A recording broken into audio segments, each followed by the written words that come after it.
Of course, Cassie. Huh? Oh, Donna. I'm sorry. Then she picked up Donna, who did the same thing. Got in the floorboard because they were embarrassed about their mom taking care of their kids, but she drove so slow. So when she got home, now this very spiritual, fiery, caring, loving lady said to her kids, her two girls, Tony, I don't know what he did in life because Angel. I heard nothing about him. But she told them, this lovely lady, said, when your dad gets home, I'm going to tell him to whip you. Well, being the good husband that he was, he got home, she told him, and he did. But that's because she slept.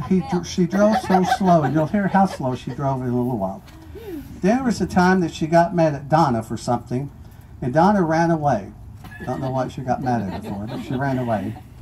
And she ran and climbed a tree. Now, for those of you who don't know, if you will look over in this direction, across the railroad track, there's a big old tree right there. If that tree wasn't there, you could see the top of their house where they grew up. So they grew up in this area here. So anyway, that wasn't the tree Donna climbed in. But there is a tree over there she climbed up in. So Jean, being the loving, caring, kind mom that she was, went after her. And because Donna was in the tree, she got the water hose and started trying to spray her with water. But it wasn't getting Donna because she was too high in the tree, but it got her. So the water was just coming right back down on her. But she was persistent and she was going to get it done. That was Jean. And did you know that for 1 year, now this is amazing to me, for 1 year, Kathy got a whipping every single morning. Kathy, you two girls, I don't know about y'all. Yeah. Hope your kids have learned something. But anyway, Kathy got a whipping every day for a year. And the reason is that they were given some hand-me-down clothes. They were good clothes, but they were just hand-me-downs. And Kathy refused to wear them every morning. So every morning she would argue with her mom, and her mom would whip her every morning. So this was like a ritual for them for a year. So, you know, there's some things we learn in the aftermath. And I'm not sure what Tony was doing all this time, but it seems the girls got the strength of Jean's discipline. Now, there was one time when Donna saved Tony because supposedly he'd been out doing something he shouldn't have done, which was smoking. And he came back, and of course, you know, whoever smokes, you smell like smoke when you smoke. And I don't care how much gum you chew, it's not going to help. It's in your clothes, it's in your hair, it's on your skin. Well, he came home thinking he probably cleaned up good enough. Well, his mom didn't think so because she smelled smoke. Well, the good old loyal sister Donna stood up for him and said, no, that was so-and-so. They came over and they had been smoking, so that's where you smell the smoke. So once again, Tony got out of trouble. Now that was Steve Martin. Steve Martin, wherever he may be. So Tony really kind of got out of all the bad stuff, I guess. But Jean, even though she was a very strong lady and strict in many ways, she was also a very tender-hearted lady, a very caring lady. She loved kids and especially babies. She's also been known to be a kidnapper because wherever there was a baby, she would migrate to them, whether she knew them or not. And she would take them or she would play with them, but she loved kids. She also loved them so much that there were many times that she cooked for the entire neighborhood. And then when her husband was in the nursing home, she cooked for the entire nursing home. So she loved to cook, except for that one thing she cooked one time that nobody really knows what it was. But we'll find out in a minute. There is a lost art in our society today and in our families today that Jean had. She loved and showed her love not only in words but in actions. She was a true Christ-like example for all of us. And it's because of the love that she found in Jesus Christ. I was sinking deep in sin, far from the peaceful shore, very deeply stained within seeking to rise no more. But the master of the sea heard my despairing cry, and from the waters lifted me. Now safe am I. Love lifted me. Love lifted me. When nothing else could help, love lifted me. Love lifted me. Love lifted me. When nothing else could help, love lifted me. Her life wasn't easy, but she started going to church. Until she started going to church, her life was changed. And she began living the Christ-centered life that we all know she cherished. She was a strong Southern Baptist, like I'd mentioned before. But more than that, she was a strong Christian example. A strong Christian lady who could and did set the example for those of us who knew her. You don't normally hear this next passage, a verse, at a funeral. But there's one thing that has brought us all here together. It's one person that has extended her love to each one of us. She has touched each one of us in a very special way, either directly or indirectly. And that's what's brought us all here together. You may know, well, I didn't really know her, but I know one of the kids. It's okay. That love in those kids was her love that she's extended, and you've been a part of that. You've become a part of her family. So it says, though I speak with the tongues of men and angels but have not love, I have become a sounding brass or a clanging cymbal. And though I have the gift of prophecy and understand all mysteries and all knowledge, and though I have all faith, so that I could remove mountains, but have not love, I'm nothing. And though I bestow all my goods to feed the poor, and though I give my body to be burned, but have not love, it profits me nothing. Love suffers long and is kind. Love does not envy. Love does not parade itself. It's not puffed up. Does not behave rudely. Does not seek its own. And is not provoked and thinks no evil. Does not rejoice in iniquity, but rejoices in truth. It bears all things, believes all things, and hopes all things, and it endures all things. Love never fails. But whether there are prophecies, they will fall. Whether there are tongues, they will cease. Whether there are knowledge, it will vanish away. For we know in part, and we prophesy in part. But when that which is perfect has become, then that which is in part will be done away. When I was a child, I spoke like a child. I understood as a child. I thought as a child. But when I became a man, I will put away childish things. For now we see clearly in a mirror, but then face to face. Now I know in part, but then I shall know just as I also am known. And now abides faith, hope, and love. These three, the greatest of these is love. You know, that was Jean Fairless. Love. She knew how to love. She knew what it was to love unconditionally and to persevere. Then another one is Psalms 23. The Lord is my shepherd, I shall not want. He makes me to lie down in green pastures. He leads me beside the still waters. He restores my soul. He leads me in the paths of righteousness for his name's sake. Yea, though I walk through the valley of the shadow of death, I will fear no evil. For you are with me, your rod and your staff, they comfort me. You prepare a table before me in the presence of mine enemies. You anoint my head with oil. My cup runs over. Surely goodness and mercy shall follow me all the days of my life, and I will dwell in the house of the Lord forever. And that is where she is today, dwelling in the house of the Lord forever.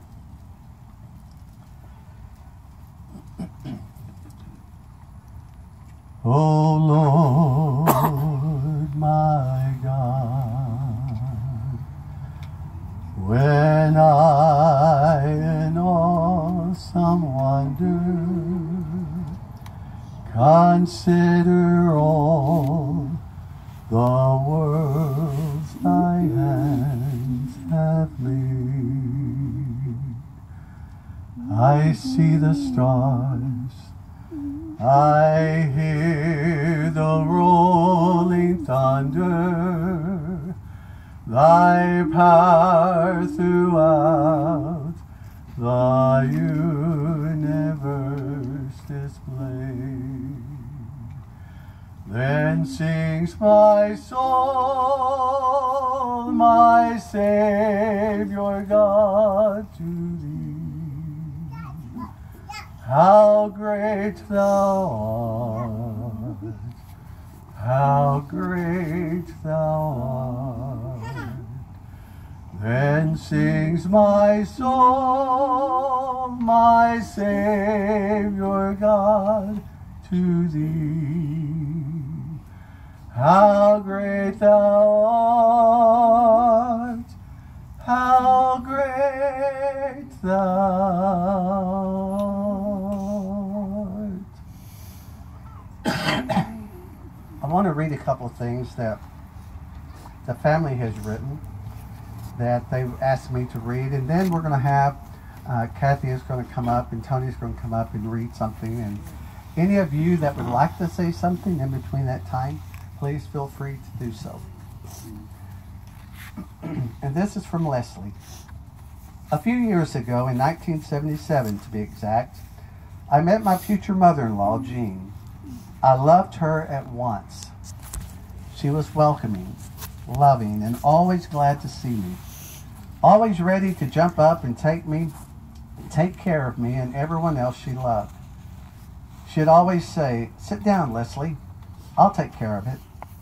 She not only wanted to take care of you, but she genuinely cared how you felt, and she was always there to comfort you. She loved her children, but she loved her grandkids and her and Papa's time with them most. Our oldest son, Donnie, was her first grandson, and he would just as soon be at Nanny and Papa's riding the scooter up and down the sidewalk as be home. Nanny would make everyone a pie at Christmas. When Donnie was asked about 5 years old, he said he wanted that brown pie. You know, like Nanny's plates.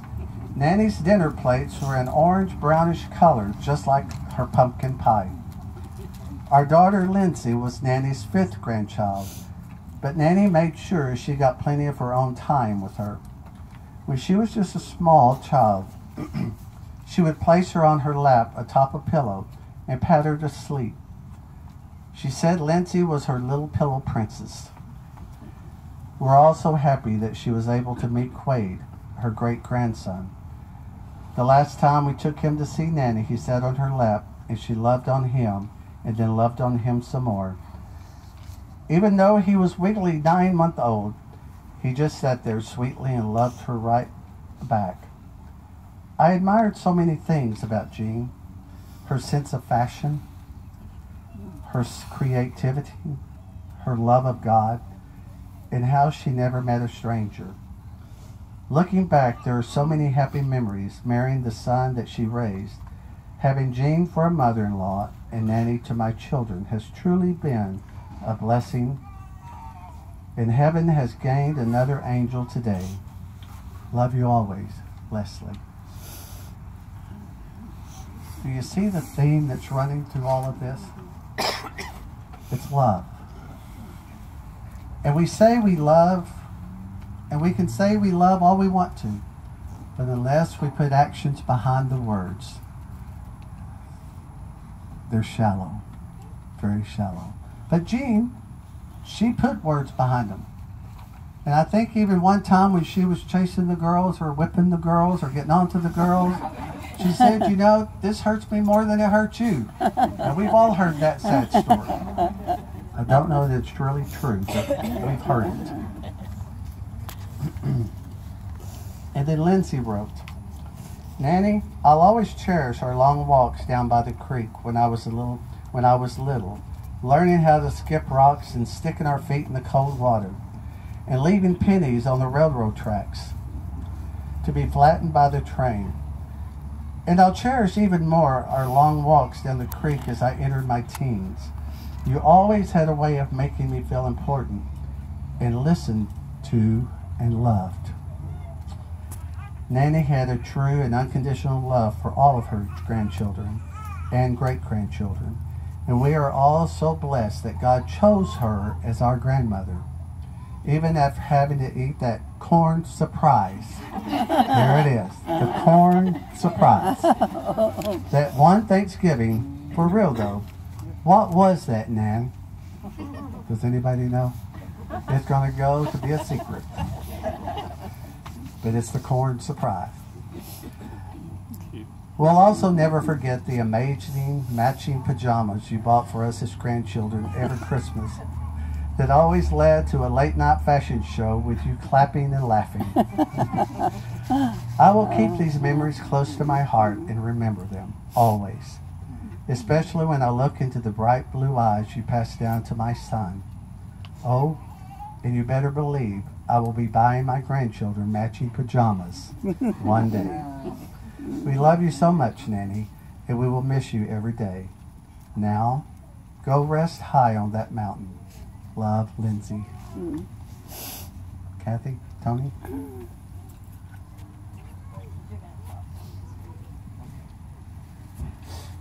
Before they get started, I can't stop.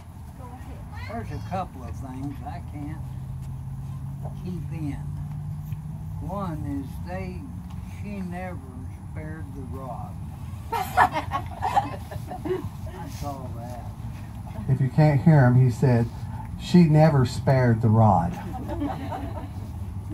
Second thing, she could fry chicken better than anybody in the world. And she could fry chicken better than anybody in the world. That's a good thing. Everybody loves fried chicken. And her quail and quail gravy. And quail. Yeah. Anything else, Joel? That's enough. That's good. Now, if you think of something, jump in. I'll make one down, so. Okay. I'm going to read for my daughters. I don't know if I can tell my own stuff straight. First one's from Taylor. And she just put a couple of thoughts for y'all to remember. She said, you really want to watch out for Nanny for a few reasons. She was very sneaky. 2 specific times that came to mind I'll tell you about.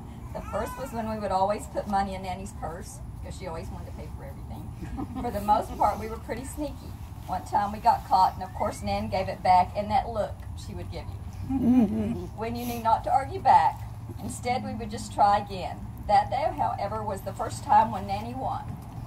She stuck the money in between the seat and the back seat of her car. How I even found it, I'll never know, but that was a good one, Nan. Everyone who has been with Nan everywhere knows she never met a baby she didn't just love. She always has to say hi and touch them or hold them and talk to them. Maybe 6 months back or less or so, I was with Mom and Nanny at Cece's Pizza. Per usual, Nanny was much more interested in the toddler in the booth behind us than eating or us. She finally went over and wanted to hold the toddler who weighed about way too much for Nanny to try to carry, but she tried anyway. The little girl loved Nan too. I will say both were having the best time. Nan was holding her and walking around with her. Cece's is not that big, by the way, and when Nan and the little girl never came back to the table, we were all worried. The girl's parents were as well. Where had Nanny and the girl gone? Well, in fashion, she stole the little girl, and they were in the game room playing.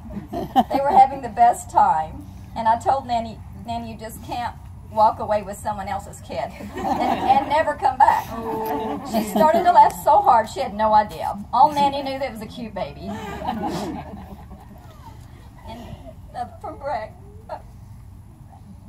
Nanny was the best at a lot of things. Cooking tops the list. Ham and dressing were always done to perfection, but the best were her pies. We will surely miss her pies, always at least probably 12 for every occasion, and creative decorations for each occasion. There was an exception one year with the corn surprise, but we'll let that one slide. It was horrid. But I mean, I just threw that in, but it was awful. Nanny also told the best jokes. They were cheesy and hardly funny, but she told them better than anyone. The one thing Nan liked was the driving the speed limit. I will never forget when Nan upgraded a car and when it locked automatically at 16 miles an hour. Well, Taylor and I would go to the store and back with unlocked doors. If we ever heard the click of the doors locking, we cheered. If we ever reached the posted speed limit, school zones included, we cheered even louder. The day we turned 16, we became Nan's official Uber drivers. Or race car drivers, according to Nan. Nan, we love you so very much, and some of our best memories sleeping over at your house. Blueberry muffins will always be our special thing. They made on top of her table. There's a picture of them over there. Right in the middle of her dining table, they cooked and made a big old mess. Blueberry muffins will always be a special thing, and I will never make a batch without thinking of you. And I just wanted to say, she was a special lady, and just very recently, Mom was having some problems with her memory a little bit, so Tony got a call from, well, first from a nurse. We had somebody helping give her medicine in her new most wonderful little place she lived with her dog and cat. So awesome there. And the nurse called Tony because the lady that was going to give her meds was so upset because Mom had shown her a police report that she had filed against Kathy Stein. So anyway, I was devastated. So anyway, and then I had a follow-up call from the social worker for me. And I explained the situation, and I was horrified. And so then Tony went and even dug in the trash, never found the police report. She got rid of that. They never found it. But we know, because they called Tony, that there was one made, and that nurse saw it. She was proudly showing it to her. So then you will notice that Nan is wearing that ring. What happened was I was over there I don't think I went for about 3 days because I was mad at her. Then I was over at her house, and when the nurse came to give her medicine, we always sit around the table to make sure she didn't do something with one of the pills.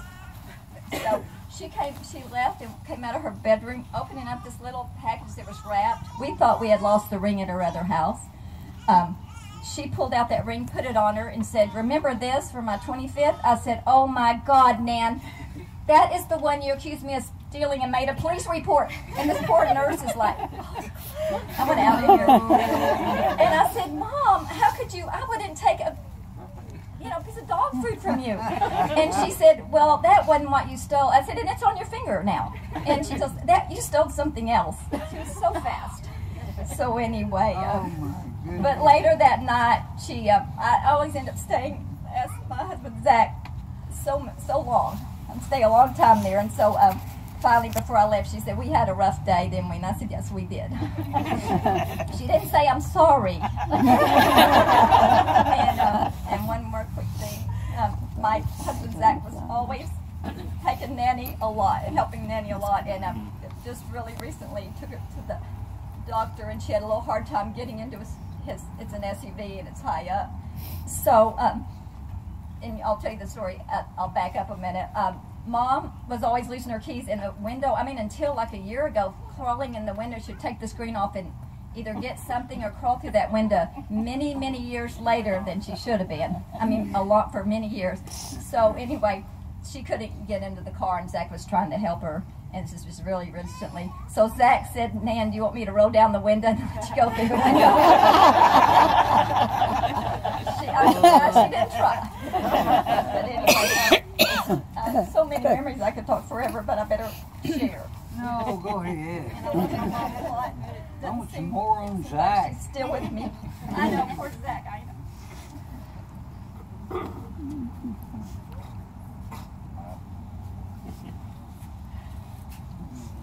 Yeah, that Kathy Stein. For a few brief days there was a memory loss that Kathy Stein was her daughter, but he got back to her. And just before I get started, back to the pies, I was talking to Rhett a while ago, and Mom, one regret we have is that you didn't leave us frozen pies in the freezer. Right. But anyway, y'all bear with me. I just want to kind of go over some memories of Mom. And my earliest memories that I remember were in Irving, Texas, and one of those hot summers, we all slept in the floor in the living room under a swamp cooler. And we had some wonderful friends. I don't remember their names, but they had some kids our age. And although financially that was probably some of the hardest times of our lives, I think that was one of the happiest times of our lives. And then I remember the house on Epsfield in Farmers Branch. I remember making a home for a pet frog in the Chester door. I got quite a surprise out of that. And for some reason, I remember Mom making chicken fried steak. But evidently she would buy a cheaper steak, because I remember her beating that steak with the mallet in the kitchen, tenderizing it. And she would make orange juice the hard way out of the frozen juice, where nowadays we all just go to the store and buy a bottle of orange juice. And that's what I remember from.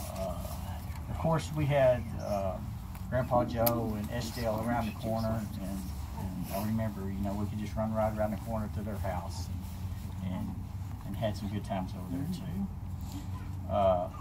And Mom loved the trips to Colorado, especially when we would go see her sister Shirley and Uncle Dude, and we would go camp out. And she loved watching the girls. They'd go tromp out through the woods and get all wet and muddy, dragging in firewood. And them girls had the best time doing that. We'd get out there and we'd fish and play all day long with her watching over us. And we also made several trips to Colorado with Estelle and Uncle Joe, and there's quite a few memories there. One time my cousin Robert spooked out a porcupine, and I happened to be standing in front of the porcupine den, and I didn't know any better. I thought porcupines were still sheep wheels, and I ran slid all the way down that mountain, skin up all over. Mom patched me up. You were yelling, "The porcupine's after me, the porcupine's after me." And you got in trouble for that one. Oh, I guess I wasn't supposed to be talking to you. But, and then there was one story that was told that they were camping one time, and I don't know which family they were with, but Mom went out in the middle of the night to take a potty break, and she happened upon a bear. And she came running back to the camper, and I don't think she came out for a while. I doubt it.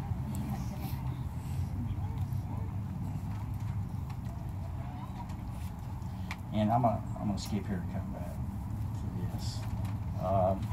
One time on one of our trips to Sterling, it was just, I remember it was me and Mom, and it was Dad, and it was Stacia, and we were in their Oldsmobile, and we were out there in the flats of Colorado. I mean, you can see the mountains miles and miles away from there. And it's the middle of the night, about 2 or 3 o'clock in the morning, and we pulled up on a railroad track, and it didn't have the guards. And I saw the train, and I stopped, and Mom said, "Go." Well, Mom made a slight misjudgment, and I was half asleep. And when I started that car, I looked up. That light was on top of us. The horns were blaring, and I knew I couldn't stop. I couldn't back up. Keen driving? I was driving. No, I was driving. Dad was asleep in the back of the station. Me and Mom were up front, and Mom told me to go. So I knew if I floorboarded that car, the tires would slip, and we'd all die. So I just accelerated, just the very most I thought I could get by with, and that train missed us about that. And I remember Dad woke up and said, "What's going on?" And I said, "Oh, we just passed a railroad track. Go back to sleep." And I didn't sleep. I didn't sleep all the way to Sterling or all that night. I understand that. But anyway, that was I'm sure Dan still remembers that. But nearly every holiday that I remember, we would go to Grandma Jackson's house in Sayre. And all the aunts and uncles would show up there, and all of our cousins, and her to be with her sisters and cousins and all her family. And her brother. And her brother, Joel, especially, that was, I think Joel popped the firecracker on the table one time, didn't he? Probably. But I think Accident. I think that was some of the happiest times of her life, you know, to be there with all of her family and the holidays. And I remember that she had a big dining room table in one bathroom, and it was right off the dining room table, so there's no privacy. but we all survived it, and really those days. And Myrtle, her mom, would come in there and just pile tons and tons of covers on top of us. And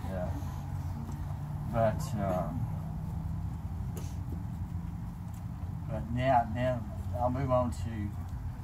Well, there's Most tons of my- of food, but also your dad built that bathroom. Oh, he did? Yeah, I didn't know that.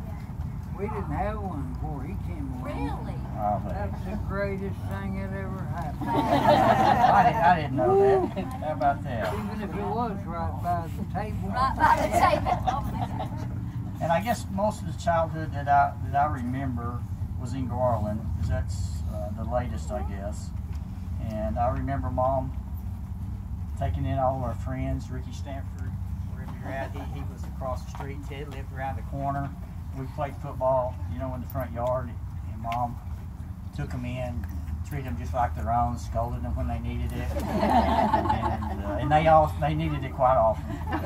But and if they were around when any food was put out on the table, you know, they ate with us. That was just the way it was.